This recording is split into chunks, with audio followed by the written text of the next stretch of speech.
I think the biggest obstacles kind of came in my transition from associate to partner, where I think that the whole mindset when you start in the law is, you're working, you're putting your head down, you're learning, you're trying to really just keep up with the work that's coming your way.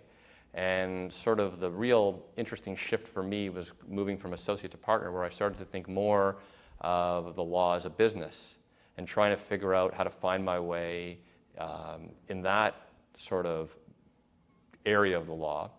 And initially it wasn't easy for me because I really had no idea how to go find business, how to go generate work.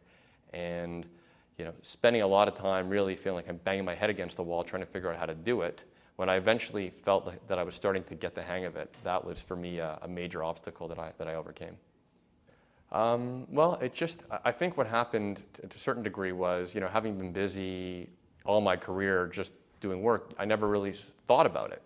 And then when things weren't as busy, when the recession hit, when things weren't as vibrant and work wasn't coming from everywhere all the time, where you were drowning in work, I started to think, in 5 years from now, 10 years from now, 20 years from now, if I want to still be doing this, the work's got to be coming from me. And so it made me start to think, how do I do it? I spoke to people in my firm who were successful at doing it. I spoke to clients, asked them what they wanted from their lawyers and what were the kind of things that made them decide why they picked a lawyer, why they picked a law firm. I sort of put together some marketing initiatives. I put together some business plans. And really, for the first couple of years of doing it, they got me nowhere.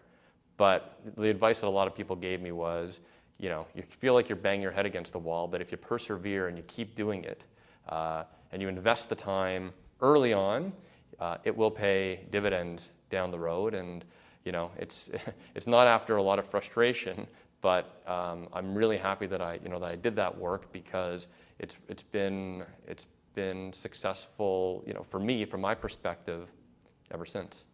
My early mentor in New York used to tell me, and he was, to the extent that I think I work hard, he worked that much harder. He once said to me that if you're about to send a document out and it's 2 a.m, you may want to read it just one more time to make sure that it's right.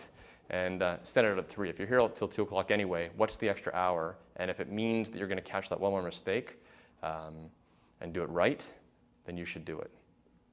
I mean, I try to take out associates and students for lunch all the time, just ask them how they're doing, see what they're up to. With partners that have joined the firm, I remember when I when I became a partner, one of the more senior guys to me said, "Welcome to grade 9." Because it was a whole new world. And so what I've been trying to do with the partners that have become new partners over the last couple of years is sort of say to them, now you got to think differently, and here are ways to do it, and let me help you. Let me show you what I've done. Some things have worked, some things have not worked, some things have taken more time to work. But if you try this stuff, it's gonna help you. So I think mentoring is important. I think there's been a lot of people in my corner over the years, and I feel it's my duty to kind of do the same for others.